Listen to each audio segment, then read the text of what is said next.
எங்கள் மஞ்சள் முகத்தவளே மலையனூர் அங்காளியை பாடிட வரம் எனக்கு தாருமையா.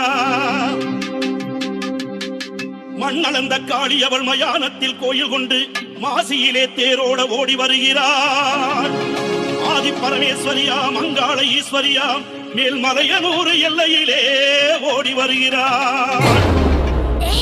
கொஞ்சம் ஸ்பீட் ஏத்து மாமே. கிட்டா